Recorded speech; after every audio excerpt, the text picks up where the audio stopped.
성전 심판과 그리고 마지막 심판에 관하여 말씀하셨던 예수님은 이제 예수님께서 이 땅 가운데 오신 이유인 자신의 죽음에 대하여서 말씀을 하십니다. 2절 말씀을 보면 이제 이틀이 지나면 유월절인데 이 유월절에 십자가에 못 박히기 위해 팔리신다고 말씀을 하십니다. 그래서 유월절이 언급된다라는 것은 예수님께서 출애굽의 그 유월절의 양과 같은 역할로 죽으심을 애고한다 볼 수 있을 겁니다. 그 유월절날, 구약의 유월절날, 유월절 양을 통하여서 하나님의 백성 이스라엘이 구원받았듯이 이제 유월절날, 유월절 양 예수님의 희생을 통하여서 하나님의 백성, 새 이스라엘 교회가 이제 구원받게 된다라는 겁니다. 이어서 이제 3절부터 5절에 대제사장과 백성의 장로들이 가야바라 하는 대제사장의 관정에 모여 흉계를 꾸미는 모습이 나오는데, 이 흉계는 예수님에 의하여 예고된 십자가 죽음과 연결됩니다. 하나님의 뜻에 가장 합당하게 순종해야 하는 대제사장 장로들, 종교 지도자들을 통하여서 오히려 메시아이신 예수님께서 죽게 되는 상황이 지금 초래되는 겁니다. 이들의 흉계는 철저하게 하나님의 뜻을 거슬러 자신의 죄악된 욕망을 따른 것으로부터 비롯됩니다. 그래서 이들은 백성들을 두려워하는 모습을 보입니다. 그래서 5절에 밀란이 날까 하노니 명절에는 하지 말자고 말합니다. 여기서 명절은 앞에서 나오는 유월절을 가리킵니다. 밀란이 한다는 것은 명절 가운데 특별히 성전 순례를 위하여서 예배를 위하여서 많은 백성들이 모여들 것인데, 이때 흉계를 실행을 하게 되면 많은 백성들이 예수님을 최소한 선지자로 여기고 있는 상황인데, 이때 명절에 밀란이 날 수 있다고 생각을 하며 두려워하며 명절에는 하지 말자라고 이렇게 흉계를 꾸미는 것입니다. 예수님의 죽으심과 관련한 이런 흐름 등을 보고서 우리는 분명하게 알아야 할 사실들이 있습니다. 3절부터 5절을 보면 대제사장과 장로들의 흉계가 언급되기에 마치 이 부분들만 보면 예수님께서 이런 종교 지도자들에 의하여서, 이런 사람들에 의하여서 일방적으로 죽임당하는 것처럼 보여줄 수 있는데, 사실 예수님의 그 죽음심에 관련하여서는 예수님의 그 의지가 더 주도적인 역할을 한다라는 겁니다. 오늘 본문에서는 순서상으로 먼저 예수님께서 제자들에게 자신의 죽으심에 대하여 말씀하신 것으로 먼저 시작을 합니다. 그리고 이 예수님의 예고를 이루기 위한 방편으로 대제사장들과 백성의 흉계가 지금 언급되는 겁니다. 즉 예수님께서 십자가에 죽으심은 사실 이 종교 지도자들의 계획대로 이루어지는 것이 아니라 예수님의 계획을 따라 이루어지고 있는 겁니다.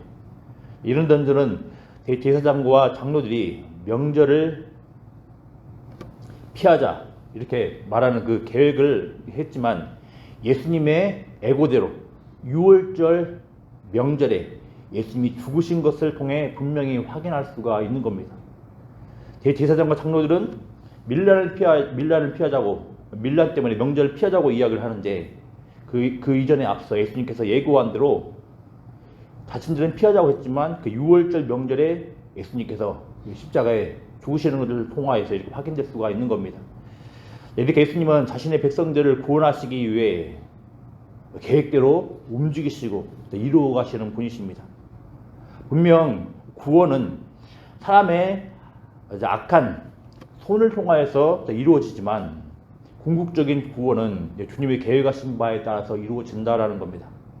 따라서 우리가 이런 사실들을 바라볼 때 그 어떤 악도, 그 어떤 죄악들도 하나님의 백성을 향한 궁극적인 구원의 계획을 막지 못함을 우리가 알 수가 있는 겁니다.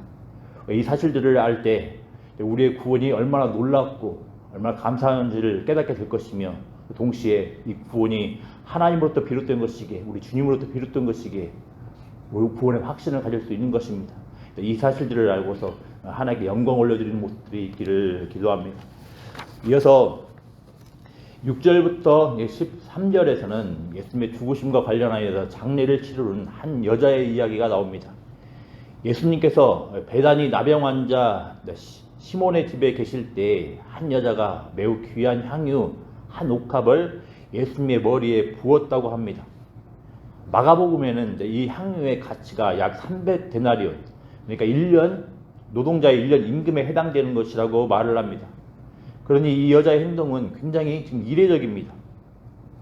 1년치의 임금을 지금 예수님의 머리에 부었다는 것은 굉장히 이례적입니다. 따라서 제자들의 반응은 이해할 만합니다. 제자들은 여자의 이런 행동에 대하여서 붕괴를 합니다. 가난한 자들을 위해 사용할 수 있는 것을 허비한다고 여자를 몰아세웁니다. 하지만 제자들의 이런 모습은 예수님께 좋은 일을 행한 여자를 괴롭히는 행위라고 예수님께서 말씀을 하십니다. 일반적인 상황에서 여자의 모습을 지적한 제자들의 모습은 이해될 수 있겠으나 지금은 특별한 상황이라는 것을 기억을 해야 합니다. 사실 제자들도 지금의 상황은 예수님께서 죽음을 앞두신 특별한 시점임을 앞서서 들어서 알고 있었을 겁니다. 그렇지만 제자들은 마태복음의 수많은 앞선 많은 사건들에서처럼 이번에도 역시 예수님의 말씀을 깨닫지 못하는 모습을 보여주고 있습니다.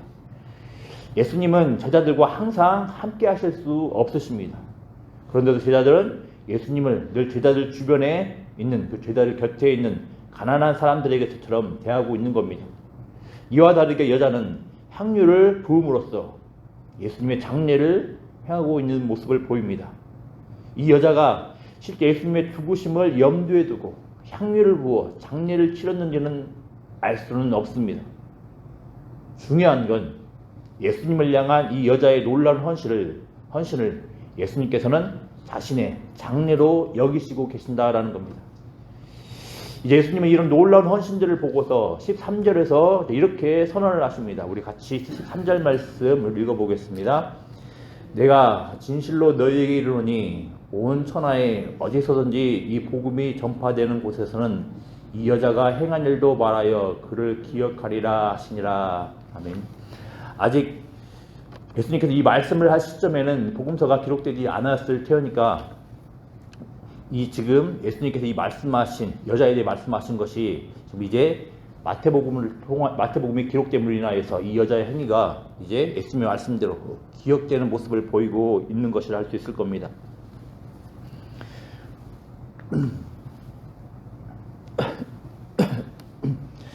향유가 부어진 지금 장례 절차가 지금 13절을 보면 향유가 부어진 장례 절차가 13절에서 복음으로 연결되고 있음을 보게 됩니다.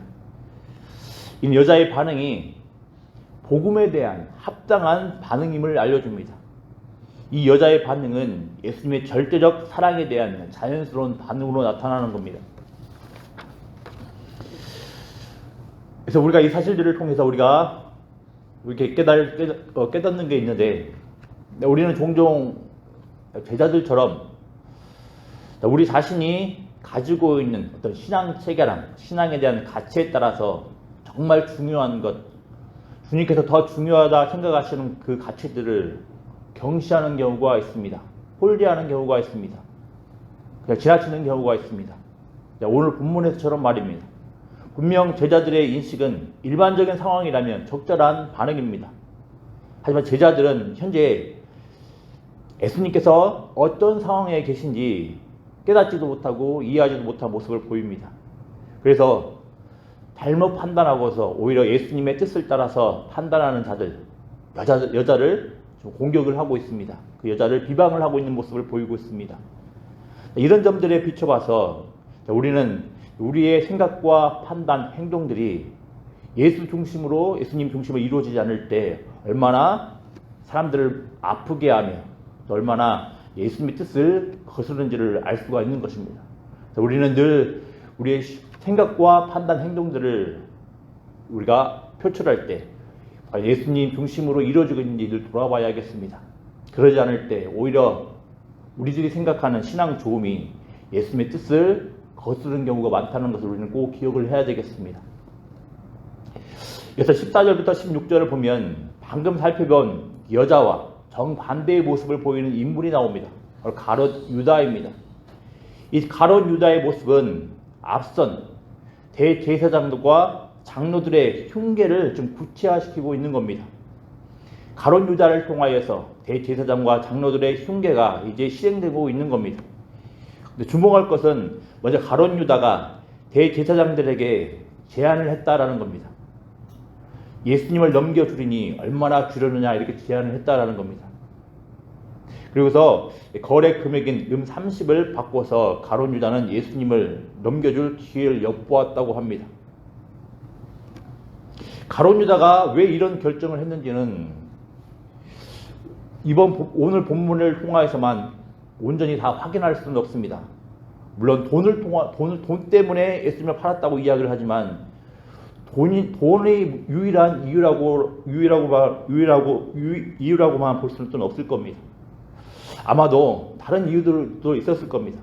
아마도 가롯 유다는 예수님께서 메시아로 오셔서 자신들이 기대하는 하나님 나라를 이루실 것을 기대했지만 예수님께서는 오히려 십자가 이야기를 하며 고난 이야기를 하시며 정반대의 길을 가시는 모습을 보고서 실망을 하고서 예수님을 팔았다라는 그런 주장도 있습니다. 어쨌든 확실한 주장들이 우리는 알 수는 없으나 가롯 유다가 예수님을 넘겨주었다라는 점을 통하여서 우리는 가롯 유다가 그 이전부터 자신의 기대에 대해서 자신의 기대를 이루어주지 못하는 그 예수님에 대하여서 얼마나 그릇된 모습을 비추고 있었는지를 알 수가 있습니다. 가롯 유다의 이런 모습은 가야바라고 하는 대제사장의 모습과 함께 짝을 이루어서 신앙에 있어서 중요한 것이 또 무엇인지 알려줍니다.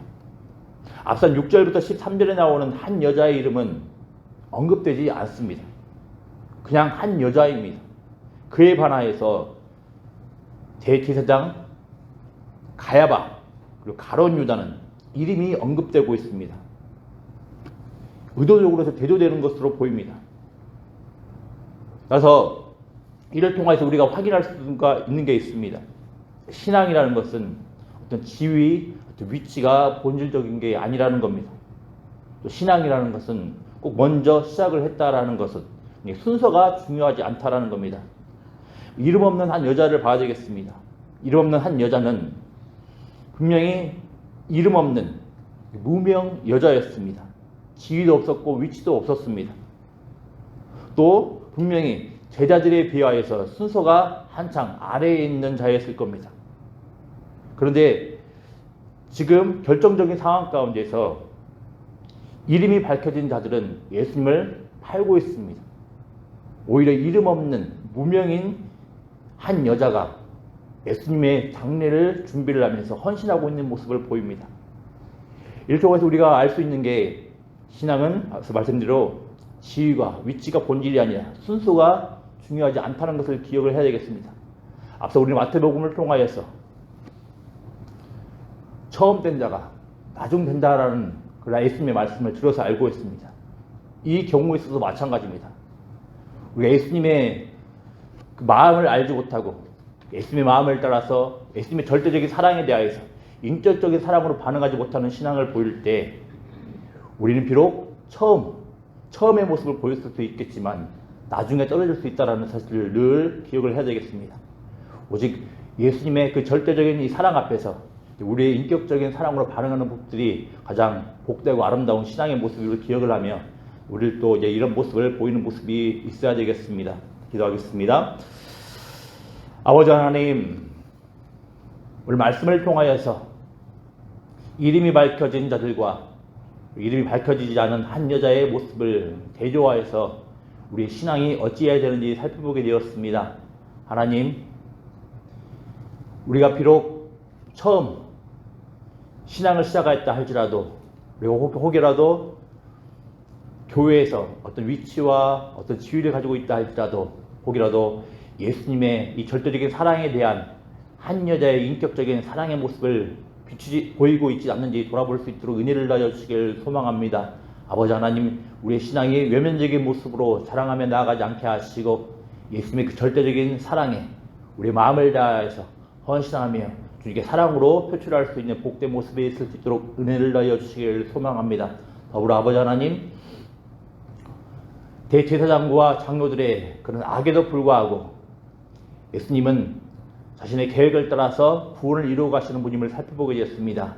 이 사실들을 바라보면서 우리의 궁극적인 구원은 다른 것에 있는 것이 아니라 다른 것부터 비롯되는 것이 아니라 오직 우리 주님으로부터 비롯된다는 것을 기억을 하면서 구원의 확신을 가지며 특별히 이 놀라운 구원의 은혜에 대해서 감사하며 감격하며 주님께 영광을 올리며 살아갈 수 있는 복된 모습이 있을 수 있도록 은혜 더하여 주시옵소서. 감사드리며 예수님의 이름으로 기도드리옵나이다. 아멘.